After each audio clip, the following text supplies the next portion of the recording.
I welcome you all my dear student to my channel engineers study. आज हम पढ़ने वाले एडवांस टेंस। ठीक है, टेंस का थोड़ा सा एडवांस फॉर्म पढ़ने वाले हैं, कुछ अच्छे से क्वेश्चन भी डिस्कस करने वाले हैं स्टूडेंट। ठीक है, तो आज देखो क्या है, प्रेजेंट सिंपल टेंस से मैं स्टार्ट करने वाला हूं। ठीक है, इसको पूरा बेसिक कॉन्सेप्ट समझेंगे, बहुत ही इंपॉर्टेंट टेंस है स्टूडेंट, और काफी सारे क्वेश्चन इसी टेंस से बनते हैं। ठीक है, जैसे जैसे जो टेंस का वेटेज है उसके हिसाब से हम उसे डिटेल में पढ़ेंगे और उसके क्वेश्चन डिस्कस करेंगे। ठीक है, देखो क्या है प्रेजेंट सिंपल टेंस, आपको पता ही है फॉर्मूला क्या है इसका। सब्जेक्ट है ना, प्लस वर्ब की फर्स्ट फॉर्म या वर्ब की फर्स्ट फॉर्म के साथ एस या ईएस और प्लस ऑब्जेक्ट। ठीक है, ये फॉर्मूला हमने पढ़ा हुआ है। ठीक है, ओके। हम्म, तो देखो क्या है, और हेल्पिंग वर्ब कौन सी यूज होती है यहाँ पर, डू या डज। ठीक है, और ये सारी चीजें हमने देख लिया, डू कब होती है, डज कब होती है ना।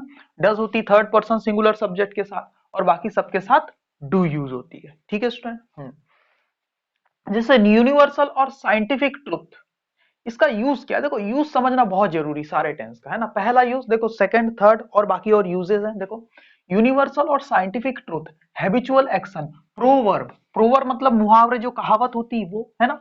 जो यूनिवर्सल ट्रूथ है, जो कभी बदलते ही नहीं, जैसे सूर्य पूर्व में उगता है, ये तो एकदम यूनिवर्सल ट्रूथ है स्टूडेंट, है ना। यूनिवर्सल ट्रूथ और साइंटिफिक ट्रूथ का मतलब को समझो, है ना। इसका मतलब यह है जिस पर समय का कोई असर नहीं पड़ता। जैसे मैंने बोला सूर्य पूर्व में उगता है, तो ये बात मैं आज से 5 दिन पहले भी ऐसे ही बोल सकता हूं। ऐसा तो नहीं बोल सकता ना सूर्य पूर्व में उगता था, ऐसा तो नहीं बोल सकता ना। ठीक है ना। जैसे कि आज मैं आपको पढ़ा रहा हूं, मैं आज आपको पढ़ा रहा हूं, तो स्टूडेंट ये चीज समय के साथ चेंज हो सकती है। हो सकता है कि पहले नहीं पढ़ाता था, हो सकता है कि फ्यूचर में पढ़ाना भी बंद कर दूंगा, अभी पढ़ा रहा हूं। ठीक है ना। तो वैसे ही, लेकिन ये जो एक्शन है सूर्य का पूर्व में उगना, इस पर टाइम का कोई असर ही नहीं है। आज से 5 साल पहले भी हम ऐसे ही बोलते थे कि सूर्य पूर्व में उगता है, पश्चिम में अस्त होता है। ठीक है ना।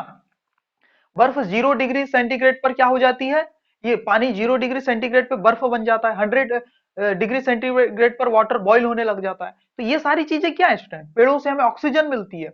ये ऐसी बातें हैं जो आज तो सही है, लेकिन आज से पहले भी सही थी, पास्ट में भी सही थी, और आज से आने वाले समय फ्यूचर में भी सही रहेगी। इन बातों पर कभी कोई असर नहीं पड़ता, ये हमेशा वैसी ही रहती है। आप कभी ऐसा नहीं बोल सकते कि the sun was rises, the sun is rising in the east, ये भी गलत है। The sun is rising in the east मतलब सूर्य पूर्व से उग रहा है, ऐसा भी कहना गलत है। सूर्य पूर्व में उगता था, है ना, तो वो भी सेंटेंस गलत हो जाएगा। ठीक है ना। जैसे कि देखो, प्लांट गिव्स अस ऑक्सीजन, ये एक सेंटेंस लिखा है ना। पौधे हमें क्या देते हैं, ऑक्सीजन देते हैं। ठीक है, तो ये बात हमें ऐसा बोल सकते हैं क्या, plants gave us oxygen, plants हमें ऑक्सीजन देते थे। ये तो सेंटेंस पास्ट में जा ही नहीं सकता स्टूडेंट। क्या पहले देते थे इसका मतलब कि अभी देना बंद कर दिया, ऐसा सेंस निकल जाएगा। ठीक है ना। ऐसा भी नहीं बोल सकते कि plants will give us oxygen, कि वो हमें ऑक्सीजन देंगे। ठीक है, तो स्टूडेंट कुछ सेंटेंस होते हैं जिसे हम पास्ट में भी नहीं ले जा सकते, फ्यूचर में भी नहीं ले जा सकते, यहां तक कि कंटिन्यूअस स्टेट में भी, प्रेजेंट की भी हम नहीं ले जा सकते। ऐसा भी नहीं बोल सकते कि plants are giving us oxygen, plants हमें ऑक्सीजन दे रहे हैं, ऐसा भी नहीं बोल सकते स्टूडेंट, है ना। अभी दे रहे हैं क्या मतलब पहले नहीं देते थे, ये मीनिंग निकल जाएगा। इसलिए ये यूनिवर्सल फैक्ट है, इसको हमेशा आपको किस में लिखना है, डेली रूटीन हमेशा का ट्रूथ है, इसको आपको हमेशा लिखना है सिंपल प्रेजेंट टेंस में। ये एग्जांपल है, the sun rises in the east, he smokes, किसी की आदत है स्टूडेंट, है ना, पहले भी स्मोकिंग करता था। तो ये जो चीज है इस पर टाइम का कोई असर ही नहीं पड़ता, है ना, किसी भी टाइम में। वही जैसे कि देखो, ही स्मोक्स, पहले भी स्मोक करता था, अभी भी करता है और फ्यूचर में भी करेगा, उसकी आदत बन चुकी है। इसलिए ये भी क्या बन गया, एक ट्रुथ जैसा बन गया, ये हैबिट बन गया, किसी की हैबिट। ठीक है ना। यूनिवर्सल ट्रुथ, ये साइंटिफिक ट्रुथ है ये वाला, ये यूनिवर्सल ट्रुथ हो गया, और ये उसकी हैबिट हो गई, है ना। देखो यहाँ पर वर्ब देखो, कौन सी फॉर्म लगी, एससीआईएस, एससीआईएस क्यों, सब्जेक्ट सिंगुलर है ना। यहाँ प्लांट्स प्लूरल सब्जेक्ट था तो वी वन लग गई, वर्ब की फर्स्ट फॉर्म लग गई। ठीक है, इस टाइप से। It takes two to tango, ये क्या है, प्रोवर्ब, एक कहावत है। कहावत भी हमेशा वैसी ही रहती है ना। सही बात है। जैसे कि दो हाथ से ताली नहीं बजती, एक हाथ से ताली नहीं बजती, बोलते हैं ना, ये बात पहले भी सही थी, अभी भी और आगे भी, ये कहावत है एक प्रकार से, है ना। It takes two to tango मतलब एक हाथ से ताली नहीं बजती, मतलब कोई काम को करने के लिए आपको मिलजुल के करना पड़ता है, ये मतलब है ना। दोनों हाथ से ताली बजती है मतलब है। A rising tide lifts all boats, ये भी एक प्रोवर्ब है, कहावत है। देखो इकोनॉमिक ग्रोथ को बोला है ना, राइजिंग टाइड, टाइड का मतलब क्या है, अगर इकोनॉमिक ग्रोथ होगी अगर हम हमारे इंडिया की, तो क्या होगा, lifts all boats. All boats का मतलब क्या होता है, तो सबकी उन्नति होगी, ये मतलब है। अगर क्या होगी, इंडिया में वृद्धि होगी, इकोनॉमिक ग्रोथ होगी, तो सबकी उन्नति होगी, ये मतलब है ना। A new broom sweeps clean, ये भी एक कहावत है। ये जो नई झाड़ू है वो क्या कर रही है, क्लीन कर रही, किसी स्वीप्स क्लीन मतलब अच्छे से साफ करती। ये इसका लिटरल मीनिंग ऐसा नहीं है, इसका सही ओरिजिनल मीनिंग क्या है, देखो। लिटरल मीनिंग तो आप कुछ भी निकाल लोगे इसको देख करके जो बोल रहा है। इसका सही मीनिंग क्या है स्टूडेंट, कि जो नए नए लोग आते हैं किसी काम में, है ना, किसी काम में जो नए नए लोग आते हैं वो काफी जोश से भरे होते हैं और वो काम को काफी अच्छे तरीके से करते हैं, युवा वर्ग, ठीक है ना, नई सोच का इंसान, ये मतलब इसका, है ना। The new broom sweeps clean, तो ये सेंटेंस किसमें है, स्वीप से लिखा हुआ है, प्रेजेंट सिंपल में, है ना। जैसे water freezes at 0 degree Celsius, यानी 0 डिग्री सेंटीग्रेड पर वाटर क्या हो जाता है, फ्रीज हो जाता है। तो ये हमेशा प्रेजेंट सिंपल में ही रहेगा, क्योंकि एकदम फैक्ट को बता रहा है, ठीक है ना। चलो, तो पहला रूल हमने को समझ में आ गया, यूनिवर्सल और साइंटिफिक ट्रूथ हैबिचुअल एक्शन और प्रोवर्ब के साथ क्या लगाना है, हमेशा सिंपल प्रेजेंट टेंस। दूसरा एक रूल देखो हल्का सा, टाइम वर्ड्स होते हैं स्टूडेंट, कुछ टाइम वर्ड्स जो क्या बताते हैं, हैबिट को रिप्रेजेंट करते हैं, ठीक है ना। लेकिन हैबिट तो आपकी प्रेजेंट की भी हो सकती है, पास्ट की भी हो सकती है, ठीक है ना। तो ये जो आपके सामने every day, every month, every week, कुछ भी एवरी के साथ लगा सकते हो, always, sometimes, never, often, frequently, usually, daily, ये कुछ ऐसे वर्ड्स हैं जो आपकी रूटीन को बताते हैं, हैबिट्स को रिप्रेजेंट कर रहे हैं, है ना, आदतों को। तो ये भी सिंपल प्रेजेंट, अगर ये वर्ड आ गए तो आप समझ लेना कि सेंटेंस क्या है भाई, हैबिचुअल एक्शन को बताने की कोशिश कर रहा है, तो सिंपल प्रेजेंट टेंस में हो सकता है, हो सकता है, जरूरी नहीं है स्टूडेंट, है ना। जैसे कि वो पास्ट की भी तो हैबिट हो सकती है ना, तो आप एक दिमाग लगाइए कि प्रेजेंट या पास्ट में हो सकता है सेंटेंस। जैसे देखो, यहां पर एक सेंटेंस है, When I was in London, when I was in London, जब मैं लंदन में था, पास्ट की बात बता रहा हूं, है ना। I always go for a walk, तो मैं हमेशा वॉक के लिए जाता था। तो अब यहाँ ऑलवेज तो आ गया, लेकिन ये तो पास्ट का सेंटेंस है ना? तो ऑलवेज आ गया, इसका मतलब वो हैबिट को बताएगा, प्रेजेंट का भी हो सकता है या पास्ट की भी हैबिट वो हो सकती है, सही बात है स्टूडेंट। तो ये सब वर्ड है, फ्रीक्वेंटली, अक्सर, यूजुअली, डेली, सही है। जैसे ही ऑलवेज स्पीक्स द ट्रुथ, वो हमेशा सच बोलता है, ही ऑलवेज स्पीक्स द ट्रूथ। तो यहां पर देखो स्पीक्स आ गया स्टूडेंट, है ना, ये आ गया स्पीक्स, है ना। तो ये आपकी हैबिट को बता रहा है, इसलिए ऑलवेज से पता चल गया कि ये क्या है, हैबिट को बताने वाला कुछ सेंटेंस बन सकता है। तो सिंपल प्रेजेंट टेंस भी हो सकता है या पास्ट भी हो सकता है ना। जैसे कि हियर और देयर, ये एक थोड़ा सा नया कॉन्सेप्ट देखो, तीसरा, काफी क्वेश्चन पूछे जाते हैं इसमें। हियर और देयर आ जाए सेंटेंस की शुरुआत में और वो खत्म हो जाए इस एक्सक्लामेशन के मार्क पर, तब आपको सिंपल प्रेजेंट टेंस का यूज करना है। जैसे देखो, हियर कम्स द ट्रेन, ये लो ट्रेन आ गई। जैसे आप स्टेशन पे वेट कर रहे हो और ट्रेन आ गई अचानक, तो आप क्या बोलोगे, हियर कम्स द ट्रेन, चलो ये ट्रेन आ गई, ये मतलब है ना। जैसे देयर गो द चिल्ड्रन, बच्चे वहां चले गए, है ना। तो आपके सामने इंस्टेंटली अगर कुछ हो रहा है ना, तो आपको कहते हैं हियर और देयर से स्टार्ट करते हैं, तो आपके यहाँ कोई पास्ट वगैरह कुछ नहीं लगाना है ना। ये आपको क्या लगाना है, सिंपल प्रेजेंट टेंस लगाकर ही इन्हें कहना है, ठीक है। तो ये कुछ रूल है, इसको आप लोग लिख लीजिए, नोट कर लीजिए, स्क्रीनशॉट भी ले सकते हैं। आगे और क्या रूल है जो सिंपल प्रेजेंट टेंस में यूज होते हैं, वो सारे के सारे मैं यहाँ पर लिख देता हूं, और फिर हम इसके ऊपर जो क्वेश्चंस है वो प्रैक्टिस करेंगे। देख लीजिए स्टूडेंट, आगे क्या रूल्स है ना, 4, 5 और 6। देखो, जब लाइव कमेंट्री की बात आती है स्टूडेंट, है ना, और थोड़े पिछले अभी पिछले पार्ट में मैंने आपको कुछ बोला था, एक sentence, when I was in London, है ना, या Mumbai, I was, I always went for a walk आएगा, है ना, I always went for a walk, है ना। इसका मतलब पास्ट की हैबिट बताना है ना, इसलिए आपको वर्ब की सेकंड फॉर्म लगानी है, ठीक है। तो इस टाइप से भी ऑलवेज आपका पास्ट टेंस को भी रिप्रेजेंट कर सकता है, पास्ट सिंपल को भी, ठीक है। ओके, तो देखो क्या है, लाइव कमेंट्री, जैसे कि आप मैच देख रहे हैं, ठीक है, और जो कुछ भी हो रहा है उसका विवरण दे रहे हैं, तो एकदम ताजी ताजी बात बता रहे हैं स्टूडेंट, आप एकदम ताजी, आंखों देखा हाल बयां कर रहे हैं, सही बात है, बिल्कुल भी वो खबर पुरानी नहीं हुई है, तो एकदम इंस्टेंटली उधर हुआ और आपने बोल दिया, इंस्टेंट रिएक्शन दे रहे हैं। तो ऐसे केस में ना स्टूडेंट, आपको प्रेजेंट सिंपल टेंस का यूज करना है। अगर आपको प्रेजेंट सिंपल टेंस का नॉलेज है स्टूडेंट, तो आप लोग क्या कर सकते हैं, पूरी कमेंट्री कर सकते हैं, जो कुछ आप देख रहे हैं बस उसको प्रेजेंट सिंपल टेंस में बोल देना है, खत्म, ठीक है। जैसे कि विराट कोहली बॉल के पीछे भाग रहे हैं, तो आप ऐसा नहीं बोलोगे, Virat Kohli running towards the ball, नहीं, ऐसा आपको क्या बोल देना, सीधे देखकर प्रेजेंट सिंपल टेंस ही आपको आता है, बस उसी के थ्रू आप पूरी कमेंट्री कर सकते हैं। आप क्या बोलेंगे, Virat Kohli runs to the ball, या टुवर्ड्स द बॉल। समझ में, इतना ही। तो ऐसे ही स्टूडेंट जब भी हम इंस्टेंट रिएक्शन देना हो और ये बताना हो कि खबर बिल्कुल ताजी है अभी, है ना, तो क्या बोलेंगे, धोनी हिट्स अनदर सिक्स। अब धोनी ने सिक्स तो मार दिया, वो तो खत्म हो गया, लेकिन आप क्या कर रहे हैं, देखकर तुरंत बता रहे हैं, इसलिए आपको उसको सिंपल प्रेजेंट में ही रखना पड़ेगा। देखो यहाँ पर हिट्स का यूज किया है ना, धोनी हिट्स अनदर सिक्स, है ना, ये हिट्स का यूज किया है। युवराज टेक्स द सेकंड विकेट, युवराज ने दूसरा विकेट ले लिया, तो आप टेक्स समझ गए, है ना। Batsman hits the stumps, batsman ने अपने स्टंप को हिट कर दिया, ठीक है, युवराज ने सेकंड विकेट ले लिया। तो इस टाइप से जो इंस्टेंट रिएक्शन है स्टूडेंट लाइव कमेंट्री में, उसको दिखाने के लिए हम क्या यूज करते हैं स्टूडेंट, सिंपल प्रेजेंट टेंस या प्रेजेंट सिंपल टेंस। अब यही बात आती है न्यूज़पेपर की हेडलाइंस में। देखो ये बताऊंगा मैं आपको। थर्ड वाला, सिक्स वाला देखो, ये इसी से रिलेटेड है। न्यूज़पेपर हेडलाइंस हमेशा किस में रहती, सिंपल प्रेजेंट टेंस में। देखो, अ ट्रक किल्स 3 पेडेस्ट्रियन, एक ट्रक ने क्या कर दिया, 3 पैदल यात्रियों को कुचल दिया, मार दिया, ठीक है ना। अब इसका क्या लॉजिक है स्टैंड, एक खबर तो आज घटित हुई है ना, या एक दिन पहले हुई, ठीक है, जो भी इवेंट हुआ एक दिन पहले हुआ, और न्यूज़पेपर एक दिन बाद आज आया है ना, तो खबर तो एक दिन पुरानी हो गई ना। लेकिन वो खबर पुरानी ना लगे आपको, एकदम न्यू लगे, फ्रेश लगे, वो भी ऐसे ही लगे जैसे कि लाइव कमेंट्री वहां देखा और यहाँ किया। तो जो जितनी ज्यादा नई खबर रहती उसका उतना ज्यादा इंप्रेशन अच्छा होता है ना स्टूडेंट। पुरानी खबर कोई पढ़ना पसंद करेगा क्या, नहीं करेगा।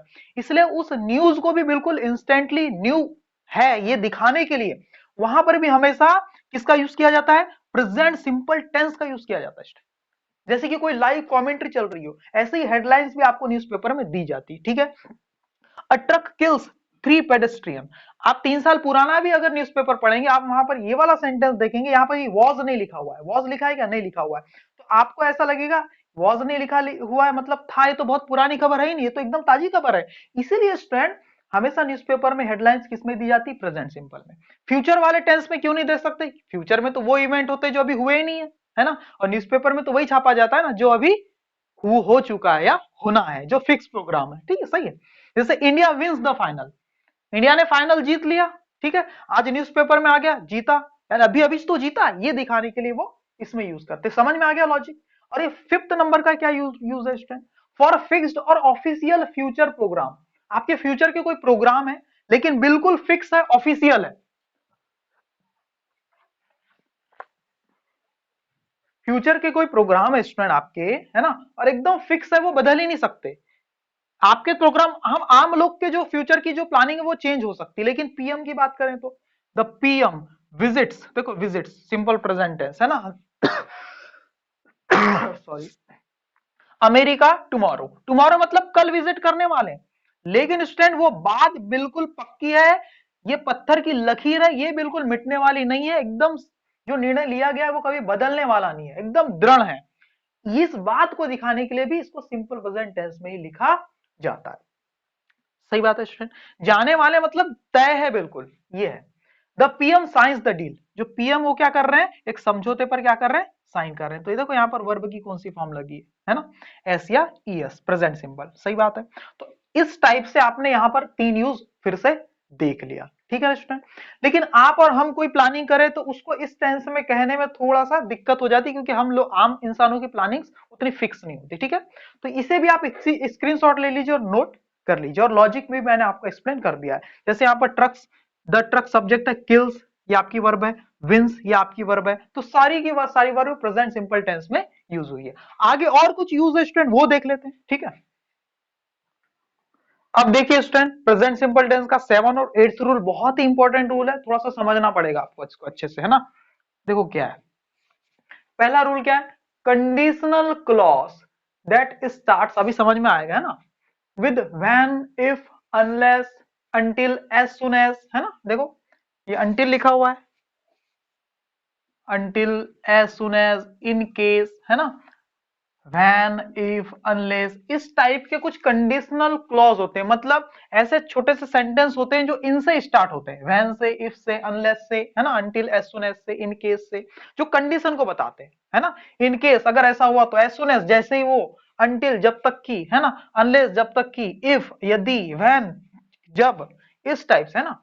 जैसे कि if you come I will meet you, if you come I will meet you. तो मुझे बताओ स्टूडेंट, यहाँ कंडीशन वाला क्लॉज कौन सा है? इफ से स्टार्ट हुआ ये है, तो इसको मैंने किस में रखा हुआ है? देखो इसका सेंटेंस का मतलब समझो, आई विल मीट यू, मैं तुमसे मिलूंगा अगर तुम आओगे तो, अगर तुम आओगे तो मैं तुमसे मिलूंगा। तो आपको तो लगेगा सर सेंटेंस ऐसा होना चाहिए, है ना, I will meet you, meet you if you will come. आपको सेंटेंस ऐसे ही लग रहा होगा। तो मुझे बताओ इसमें मेन बात कौन सी है जो एकदम इंडिपेंडेंट है? कौन सी बात है जो बिल्कुल इंडिपेंडेंट है? आई विल मीट यू, ये बात बिल्कुल कंफर्म है। और कंडीशन कौन सी? ये है if you will come, if you will कम, ये कंडीशन है। ये क्या है? कंडीशन है। और ये क्या है? फिक्स बात है। तो स्टूडेंट ये जो कंडीशन है ये क्या है? डिपेंड होती है इसके ऊपर। कंडीशन क्या है? डिपेंड होती, क्योंकि कंडीशन तो बाद में होगी, मेन काम तो यही है ना मिलने का। ये कब किया जाएगा? इफ यू विल कम। सही बात है। तो मुझे बताओ स्टैंड, यहां भी मैंने विल लगा दिया, यहां भी विल लगा दिया। विल क्यों लगाया है? विल हेल्पिंग वर्ब है, किसको बताती? फ्यूचर के टाइम को। तो दोनों चीजों को मैंने फ्यूचर के टाइम में दिखा दिया, लेकिन जरूरत नहीं है स्टैंड मुझे। मुझे बताओ stand, I will meet you, यहां पर ये विल क्या बता रहा है कि मिलने का काम कब होगा? फ्यूचर में होगा। कब होगा? फ्यूचर में होगा। तो इफ यू विल कम, तो जब तुम आओगे तो तुम भी तो फ्यूचर में ही आओगे ना। जब तुम आने वाले समय में फ्यूचर में आओगे, है ना, तभी तो मैं आपसे मिलूंगा। सही बात है।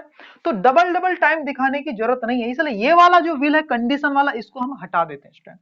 हम इसको क्या लिखेंगे? If you comes. क्या लिख देंगे इसको? इफ यू कम्स, यस लगा देते हैं। सही है, समझ में आ गया आपको? तो ये थोड़ा सा आपको समझने की जरूरत है, ठीक है ना। जो इफ क्लॉज के साथ जो चीजें होती है जो कंडीशन को दिखाती है, ये भी तो फ्यूचर की ही कंडीशन है, और मिलने का भी काम तो फ्यूचर में ही होगा। इसलिए स्टूडेंट ये जो कंडीशन वाला पोर्शन है उसको हम क्या कर देते हैं स्टूडेंट? प्रेजेंट सिंपल टेंस में लिख देते हैं। क्यों लिख देते हैं? क्योंकि ये चीज डिपेंडेंट है, इसलिए इसी को चेंज करते हैं। ये तो फिक्स है, मिलूंगा, है ना। तो ये चीज क्या है? डिपेंडेंट है, ये कंडीशन है। तो कंडीशन एक मेन पार्ट नहीं, ये इसी का एक हिस्सा है स्टूडेंट, ठीक है ना। समझ गए? अगर नहीं समझे तो फिर से एक बार देखो, दूसरा एक एग्जांपल समझो, है ना। जैसे कि देखो, I will meet you on Monday, जैसे एक सेंटेंस है, आई विल गो देयर, चलो गो देयर ऑन मंडे। अब ये ऑन मंडे क्या बता रहा है? कि मैं मंडे को वहां जाऊंगा। तो ये मंडे कौन सा मंडे स्टूडेंट? ये फ्यूचर का मंडे है। क्यों? क्योंकि सेंटेंस जो मिलूंगा, आई विल गो देयर, मैं वहां जाऊंगा, मंडे को जाऊंगा, मतलब आने वाले मंडे को ही जाऊंगा। तो मंडे फ्यूचर का है, कैसे पता चला? इस विल से पता चल गया। ये जो विल है इसने बता दिया कि मंडे फ्यूचर का है ना। I went there on Monday. अब यहां जो Monday, I went there on Monday, ये क्या है? पास्ट का मंडे। क्यों? क्योंकि मैं वहां गया था। कब? मंडे को गया था, ये सेंस निकल रहा है। तो यहां पर स्टूडेंट ये जो वर्ड है ये भी टाइम को ही बता रहा है, और ये भी टाइम को बता रहा है। इसलिए ये जो टाइम को बता रहा है इसको अलग से किसी हेल्पिंग वर्ब की जरूरत नहीं है। वैसे ही कंडीशन क्लॉज में स्टूडेंट, जैसे कि यहां पर देखो, आई विल मीट यू, ये एक इंडिपेंडेंट है, इस पे डिपेंड सेंटेंस है, इफ यू कम।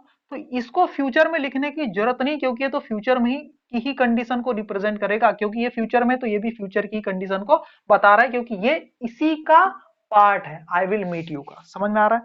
अगर थोड़ा सा रिलेट कर पा रहे हैं तो ठीक है स्टूडेंट। इसलिए यहां पर क्या किया है? If you come, present simple tense में इसको लिख दिया है। समझ में आ गई ये चीजें? ओके। यहां पर देखो, I will tell him when he asks, ऐसा नहीं, मैं उसे बताऊंगा जब वो मुझे पूछेगा।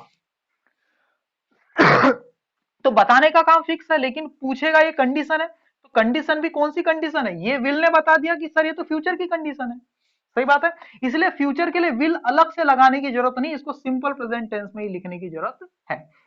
व्हेन ही विल आस्क ऐसा नहीं करना है, व्हेन ही आस्क्स इतना ही काफी है, क्योंकि टाइम विल ने ही बता दिया, अलग से टाइम बताने के लिए विल की जरूरत नहीं है। I will talk to him, मैं उससे बात करूंगा, एज सुन एज, जैसे ही कम्स, जैसे ही वो आएगा ना मैं उससे बात करूंगा। मतलब फ्यूचर में आएगा तभी तो, इसलिए विल लगाने की जरूरत नहीं, क्योंकि विल ऑलरेडी यहाँ पर लगा हुआ है, इसलिए इसको सिंपल प्रेजेंट टेंस में ही लिखना है। और ये कंडीशन वाला पोर्शन है, देखो एज सुन एज कंडीशन को बता रहा है, व्हेन कंडीशन को बता रहा है, या इफ कंडीशन को बता रहा है। तो कंडीशनल वाले क्लॉज के साथ हमेशा क्या करना है आपको? सिंपल प्रेजेंट टेंस ही यूज करना है। क्लियर है? एट्थ रूल समझो, टाइम कंजक्शन। ये भी वैसे ही रूल है लगभग लगभग। टाइम कंजंक्शन का मतलब क्या है, ऐसे कंजंक्शन जो टाइम को प्रेजेंट करते हैं, जो टाइम को बताते हैं कि कोई इवेंट कब होगा। देखो कैसे, जैसे बिफोर हो गया है ना, आफ्टर हो गया, व्हेन हो गया, एक्सेट्रा के साथ सिंपल प्रेजेंट टेंस यूज करना है। अगर पहले विल आ चुका है, जैसे देखो, I will complete the work, मैं अपना काम कंप्लीट करूंगा बिफोर, बिफोर किससे पहले, द टीचर कम्स या will come, before the teacher comes या विल कम, क्या आएगा आप बताओ। स्टैंड, यहां पर जो बिफोर के बाद जो है, ये जो चीज है, कहीं ना कहीं ये कंडीशन को ही तो बता रहा है स्टूडेंट, है ना। बिफोर मतलब उनसे पहले, बिफोर द टीचर कम, यानी टीचर के आने से पहले मैं क्या कर दूंगा, कंप्लीट कर दूंगा। तो ये कहीं ना कहीं कंडीशन है, और ये कंडीशन जो है वो किस टाइम की कंडीशन है ये तो पता चल गया, क्योंकि यहाँ पर विल लगा हुआ है, फ्यूचर की कंडीशन है। तो स्टूडेंट, फ्यूचर की कंडीशन ऑलरेडी है, तो आपको फिर से फ्यूचर लगाने की क्या जरूरत है, इसलिए विल कम गलत हो जाएगा, आपको सिर्फ कम से लिखना है, सिंपल प्रेजेंट है ना। यहां भी I will take the class after, after लगा हुआ है, तो ये पूरी कंडीशन बता रहा है, कब लूंगा भाई, आफ्टर यू गो या विल गो देयर, जब तुम वहां जाओगे तब मैं उसके बाद क्लास लूंगा, है ना, आपके वहां जाने के बाद। तो टाइम तो क्लियर हो गया कब लूंगा, है ना, इस चीज के बाद ये काम होगा, इस चीज के पहले ये काम होगा, और फ्यूचर में होगा, विल ने बता दिया। इसलिए स्टूडेंट, आपको अलग से और विल लगाने की जरूरत नहीं है, ये गलत हो जाएगा, आपको सिर्फ गो लिखने की जरूरत है। आपको क्या लगाना है, ओनली गो। ठीक है, तो ये थोड़े से कुछ रूल है स्टूडेंट, इसको भी आप थोड़ा सा ध्यान में रखना, है ना। और एक बहुत ही इंपॉर्टेंट रूल है, वो मैं आपको बता देता हूं, उस पर भी काफी क्वेश्चन पूछे जाते हैं, उसके बाद हम सीधे क्वेश्चंस करने वाले हैं। ठीक है स्टूडेंट, स्टूडेंट अब ये नाइन्थ रूल क्या है, इसके बाद एक और थोड़ा सा रूल है, ऐसे ही रूल है वो भी, है ना। Continuous form is not used for these verbs in this meaning, क्या मतलब है कि कॉन्टिन्यूअस फॉर्म इस वर्ब की यूज नहीं की जाती, है ना, for this verb, in verbs के लिए, इस अर्थ में। इन वर्ब्स के दो अर्थ भी निकल सकते हैं, है ना। जैसे यहाँ पर थिंक का मतलब लगना होता है, थिंक का मतलब तो सोचना भी होता है, तो जब सोचना, जब इसका मतलब होगा, तब इसका कंटिन्यूअस फॉर्म मतलब आईएनजी फॉर्म थिंकिंग यूज हो पाएगा, लेकिन लगने के लिए थिंकिंग यूज नहीं करेंगे। आप ऐसा नहीं बोल सकते मुझे लगता है कि तुम ये एग्जाम पास कर लोगे, है ना, I think you can pass this exam, I think you can pass this exam. आपने क्या बोला, I think you can pass this exam, मुझे लगता है कि तुम इस एग्जाम को पास कर सकते हो। ठीक है, दिख पा रहा है ना स्क्रीन पे, ठीक है।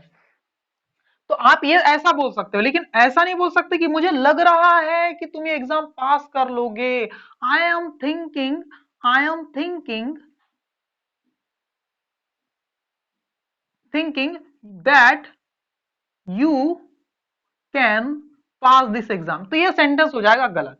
आपको थिंक का मतलब लगना, लगने के सेंस में आप उसको आईएनजी फॉर्म नहीं लगा सकते।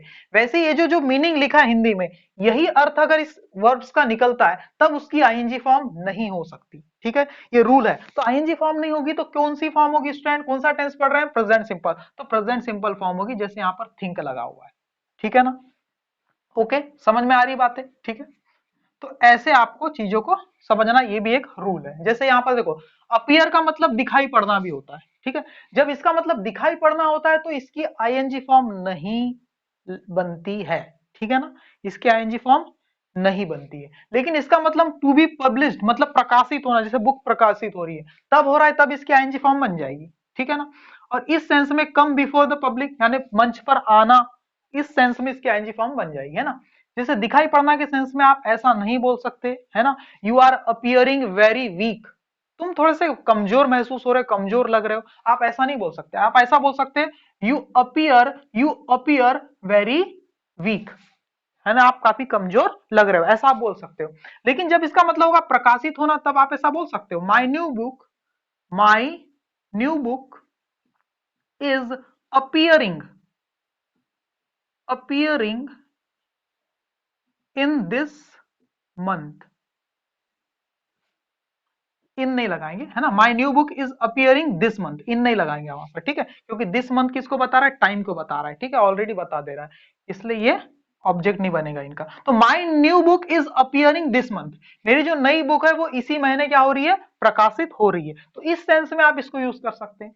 जैसे कम, तो देखो अपियरिंग हो गया, अपियर से नहीं लगाना है ना, और इसका दिखाई पड़ना या लगना, लगना है ना, उस सेंस में आप इसका आईएनजी फॉर्म नहीं बना सकते, तब आपको इसको वी आई एन जी नहीं बनेगा, ठीक है ना।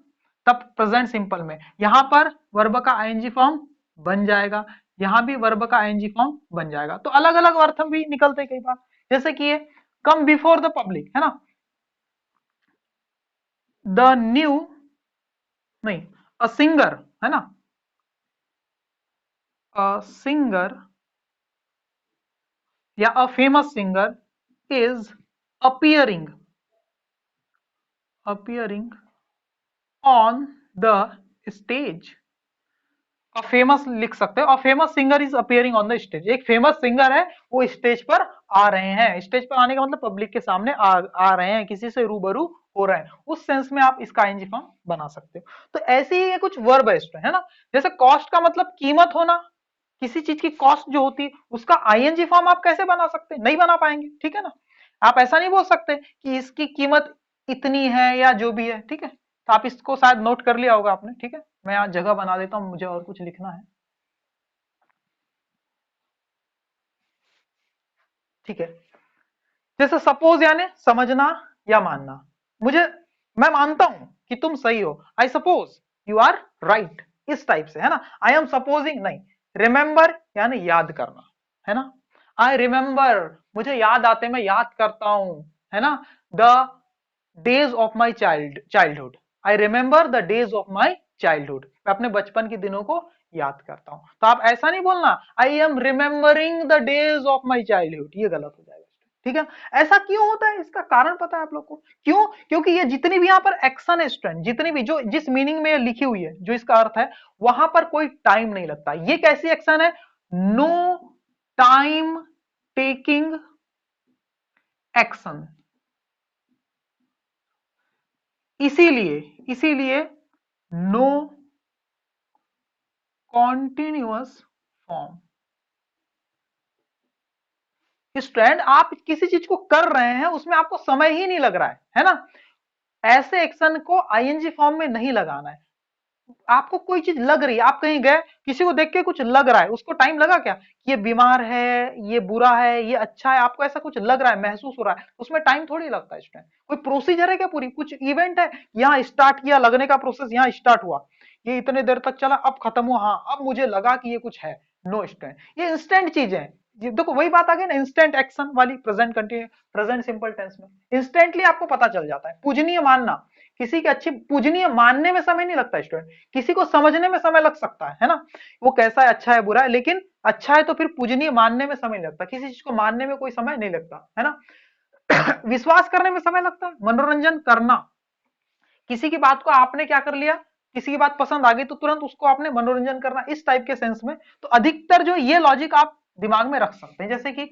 बिलीव, विश्वास करना, विश्वास करने में समय लगता है क्या, नहीं स्टूडेंट, किसी को समझने में समय लगता है, लेकिन विश्वास करना कोई प्रोसीजर थोड़ी है कि आज मैंने विश्वास करना स्टार्ट किया कि इस इंसान पर इतने दिन लग गए मुझे और अब मैंने विश्वास करने का काम चालू कर दिया, सही बात है, ऐसा तो नहीं होता स्टूडेंट, है ना।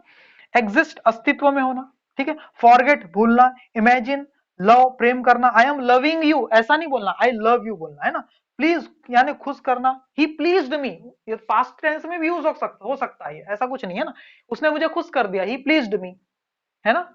यू, आप ऐसा नहीं बोलना यू आर प्लीजिंग मी, तुम मुझे खुश कर देते हो, ऐसा नहीं बोलना है, यू प्लीज मी, आप मुझे खुश कर देते हो, इस टाइप से, ठीक है ना। थिंक बता दिया मैंने, रिस्पेक्ट आदर करना, आदर करने में कोई समय लगता है क्या, है बुरा लगना, कोई बात फट से बुरी लग जाती, पहचानना, किसी के सामने गए आप पहचान गए, हाँ पहचानते टाइम जो आप सोचते हो उसमें समय लग सकता है आपको, है ना, पहचानने के लिए आपको सोचना पड़ता है कौन हो गए ये, लेकिन जैसे ही आपने सोचा तो तुरंत आप पहचान गए, पहचानने में टाइम नहीं लगता है ना, सोचने में थिंकिंग में टाइम लगता है, थिंक का मतलब सोचना अगर होगा, अगर थिंक का मतलब सोचना है तब उसकी आईएनजी फॉर्म हो सकती है ना, I was thinking about you, I am thinking about you, सही है, इस टाइप से आप बोल सकते हो, ठीक है। तो ये कुछ वर्ब है, और कुछ वर्ब मैं लिखता हूं जो किसी भी सेंस में आईएनजी फॉर्म उसका बनने ही नहीं वाला, तो उसको हमेशा आपको क्या लिखना पड़ेगा, प्रेजेंट सिंपल टेंस में ही लिखना पड़ेगा, ऐसी कुछ वर्ब है वो मैं आपको बता देता हूं, ठीक है ना। ओके, यहाँ कुछ वर्ब दिख रही स्टैंड आपको, है ना, कंटेन से लेकर के, है ना, देखो ये कंटेन से लेकर के आपको वर्ब दिख रही है, ये अंडरस्टैंड तक, है ना, ये कुछ वर्ब स्टैंड जो सिंपल प्रेजेंट टेंस में यूज की जाती है, ठीक है, या सिंपल पास्ट में भी कर सकते हो, लेकिन कंटिन्यूअस फॉर्म इसकी आपको नहीं रखना है। सेंटेंस अगर प्रेजेंट प्रेजेंट में तो प्रेजेंट में रखना है, पास्ट में तो पास्ट की फॉर्म V2 में रख सकते हो या V1 में रख सकते हो, लेकिन स्टूडेंट आपको इन वर्ब्स को आईएनजी फॉर्म में नहीं रखना है, जैसे कंटेनिंग, अपियरिंग, डिजायरिंग, डिटेस्टिंग, हेटिंग, ऐसा आपको नहीं लिखना है। तो फिर क्या करना है, देखो जैसे, एक मिनट स्टूडेंट, तो क्या करना है, देखो यहां पर आई एम नोइंग दिस ऐसा नहीं बोलना है, आई एम नोइंग दिस ऐसा नहीं बोलना है, आई नो दिस बोलना है स्टूडेंट, तो ये सही है ना।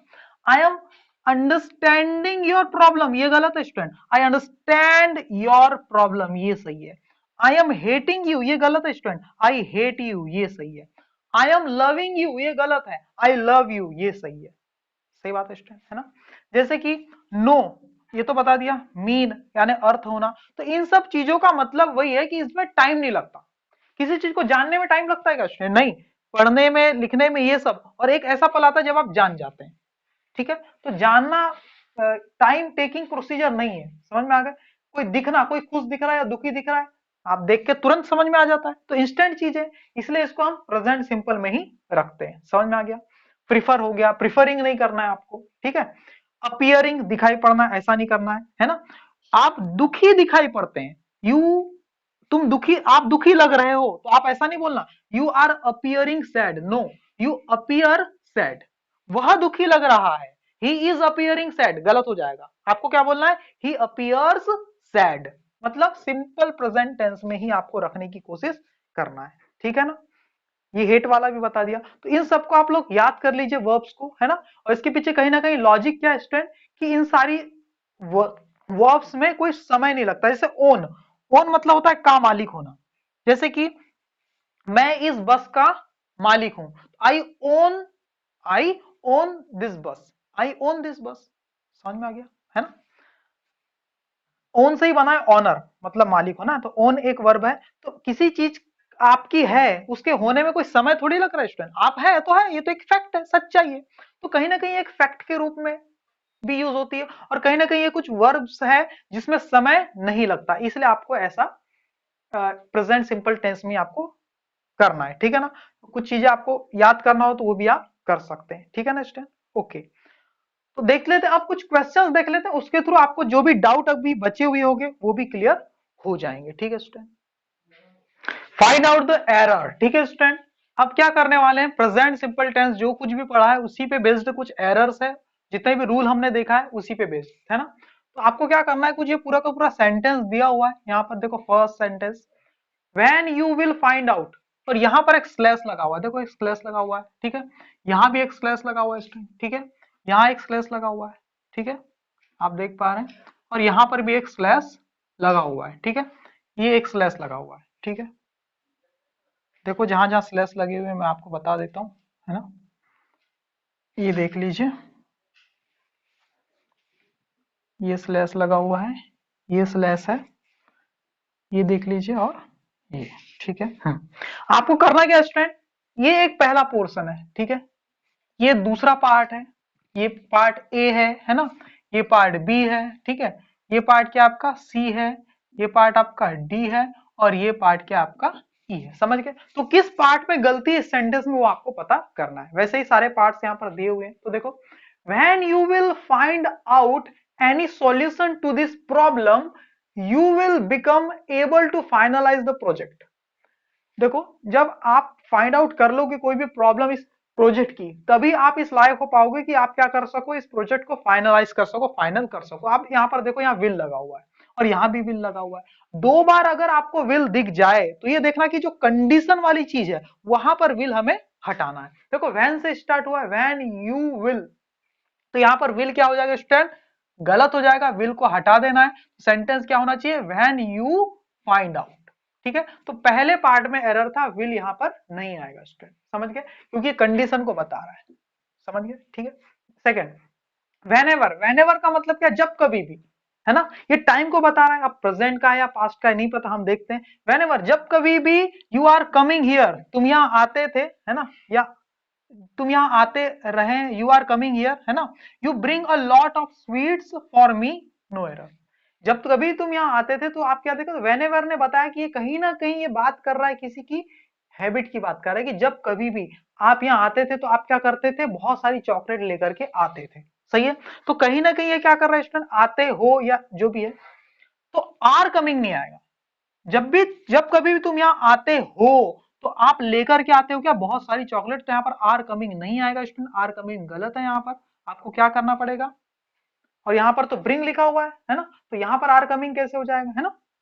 ठीक है, you come, whenever you come here, जब भी तुम यहाँ आते आते हो क्या करते हो, यू ब्रिंग, आप लेकर के आते हो क्या, बहुत सारी स्वीट्स फॉर मी। तो यहाँ पर एरर था आपके पार्ट बी में, आर कमिंग नहीं आएगा, क्या आएगा, कम आएगा, क्यों, क्योंकि हैबिट को बता रहा है कि आप आते थे और ये सब लाते थे करके। ठीक है, इट इज अपियरिंग, अपियरिंग देखते ही साथ ऐसा लग रहा है कि ये सर अपियर तो वर्ब की आईएनजी फॉर्म लेता ही नहीं, है ना, to me that you are plotting against your friends and their parents, जो फ्रेंड और पेरेंट्स के अगेंस्ट तुम प्लॉटिंग कर रहे हो, है ना, तो वो क्या है, मुझे ऐसा लग रहा है, अपीयर कर रहा है कि आप क्या कर रहे हो, अपने पेरेंट्स और फ्रेंड्स के अगेंस्ट कुछ कर रहे हो, प्लॉटिंग कर रहे हो। तो यहां पर पता चल रहा है, लग रहा है, लग रहा है का सेंस आ रहा है, इसलिए अपियरिंग नहीं आएगा। इट इज अपियरिंग के बदले क्या लिखोगे, इट अपियर्स टू मी, क्या लिखोगे, अपियर्स, है ना, APPEARS, अपियर्स, समझ में आ गया, अपियरिंग नहीं आएगा, अपियर्स आएगा। ठीक है दोस्तों, समझ गए आप लोग इस चीज को। ठीक है, क्या आएगा, अपियर्स। अब देखो फोर्थ सेंटेंस क्या बोल रहा है, a misogynist, misogynist is a person who is hating human. देखो मिसोगैनिस्ट किसको बोलते हैं, जो महिलाओं से नफरत करता है। ठीक है, ऐसे ह्यूमन को क्या बोलते हैं, मिसोगैनिस्ट। और एक होता है फिलोगैनिस्ट, फिलोगैनिस्ट कौन होता है स्टूडेंट, जो विमन से उससे नफरत नहीं करता, लव करता है ना, उन्हें पसंद करता है ना। तो यहां पर मुझे बताओ स्टूडेंट, ये तो फैक्ट है कि ये जो इंसान है वो ह्यूमन से हेट करेगा, ये जो इंसान है ह्यूमन से लव करेगा, ये तो फैक्ट है ना। तो फैक्ट को हमें किस में रखना है, प्रेजेंट सिंपल टेंस में रखना है। ठीक है स्टूडेंट, तो मुझे बताओ क्या आना चाहिए यहाँ पर, बताइए। द मिसोगिनिस्ट इज अ पर्सन, एक ऐसा इंसान है, हु इज हेटिंग नहीं आएगा, हु हेट्स आएगा, इज हेटिंग नहीं आएगा स्टूडेंट, हु हेट्स आएगा। हेट्स क्यों आएगा, क्योंकि सब्जेक्ट क्या है आपका, अ पर्सन, अ पर्सन के लिए हु यूज हुआ है, हु के जस्ट पहले जो चीज दी होती वही, उसी के हिसाब से हु के बाद वर्ब लगती है। तो अ पर्सन के हिसाब से क्या लगेगी, हेट्स लगेगी, क्या लगेगी, HATES, हेट्स। ठीक है, human, but a is a person, है ना। फिलोगैनिस्ट कौन है, is a person who loves women. तो यहाँ पर सही है, लव्स दिया है तो ये तो सही है, तो एक ही पार्ट में एरर रहेगा, है ना, दो दो पार्ट में तो रहेगा नहीं। ठीक है, तो यहाँ पर हेट्स आएगा। तो ये समझ में आ गया एरर आपको, तो और थोड़े से कुछ एरर लेकर के मैं आता हूँ स्टूडेंट, है ना, लिख देता हूँ और फिर आपको बता दूंगा स्टूडेंट। और कुछ एरर है यहाँ पर, सारे प्रेजेंट सिंपल टेंस के कुछ रूल्स जो मैंने बताए थे उसी पे बेस्ड है। जैसे the secret of his good health lies, lies मतलब डिपेंड करता है, उसकी जो गुड हेल्थ है उसका सीक्रेट किस पर डिपेंड करता है, इन द फैक्ट, इस सच्चाई पर, दैट की he is getting up before sunrise, कि वो सनराइज के पहले उठता है, ये and has a 2 mile walk every morning. देखो एवरी मॉर्निंग, एक शब्द कुछ हिंट दिख रहा है, एवरी मॉर्निंग कब आता है, जब हैबिट को दिखाया जाए। और यहां पर यूज कौन सी हुई है वर्ब, देखो हैज यूज हुआ है, has a 2 miles walk every morning, मतलब ये प्रेजेंट की कहीं ना कहीं हैबिट को बता रहे हैं। जब प्रेजेंट की हैबिट बता रहा है स्टूडेंट और वो उठता है जल्दी सनराइज के पहले, तो यहां पर इज गेटिंग नहीं आएगा ना, हैबिट को बता रहा है, ही गेट्स अप आएगा स्टूडेंट, इज गेटिंग नहीं आएगा। इज गेटिंग यहां पर क्या है आपका, गलत है, ही गेट्स अप, यहां पर आपको कुछ नहीं करना है, गेट्स कर देना, क्या कर देना है, GETS, गेट्स, खत्म। ठीक है, तो इस टाइप से आपको इसको सही करना है। जैसे सी सेज, वो कहता है, क्या कहता है, that she will take her umbrella in case, वो अपना अम्ब्रेला लेकर, अम्ब्रेला जो है छाता वो लेकर के जाएगा, इन केस, इन केस का मतलब इफ, यदि, इन केस मतलब यदि, कंडीशन को बता रहा है, इट विल रेन। अब यहां पर इन केस खुद ही कंडीशन को बता रहा है स्टूडेंट, को कंडीशन बताने वाले वर्ड के बाद फिर से विल नहीं लगाना है ना, विल रेन ये गलत हो जाएगा student, in case it will rain नहीं, आपको विल हटा देना है। और इट के हिसाब से क्या आना चाहिए प्रेजेंट सिंपल टेंस में, रेंस आना चाहिए। क्या आना चाहिए, रेंस। तो यहाँ पर एस लगा देना है, ठीक है, इन केस इट रेंस। ठीक है, क्लियर है। 7, I will let you know, मैं आपको बताऊंगा, है ना, आई विल लेट यू मतलब बताऊंगा, एज सुन एज, जैसे ही, ये कंडीशन है, जैसे ही, इफ या जैसे ही, इसको इफ भी बोल सकते, इफ यदि, जैसे ही, आई विल गेट, अब यहाँ विल नहीं आएगा, आई के साथ क्या आएगा, only get, when I get, as soon as I get any information, जैसे ही मुझे कोई भी इंफॉर्मेशन मिल जाए about your promotion, no error, about your promotion, तो एरर क्या है, इस पार्ट में एरर है, ठीक है। लास्ट देखो, when I will be 30 most of my friends will be above 35, be sure, है ना। व्हेन ने फिर से कंडीशन को बताया, जब मैं 30 का हो जाऊंगा, जब मैं 30 का हो जाऊंगा तो मोस्ट ऑफ माई फ्रेंड्स, तो अधिकतर मेरे जो फ्रेंड है वो होंगे, विल बी होंगे अबाउट 35, बी श्योर, पक्के में। तो यहां पर व्हेन लगाया तो इसलिए आई विल बी नहीं आएगा, बी की प्रेजेंट की फॉर्म लगाना है, प्रेजेंट सिंपल टेंस में, तो बी की प्रेजेंट फॉर्म आई के साथ क्या आता है, एम आता है ना स्टैंड, है ना।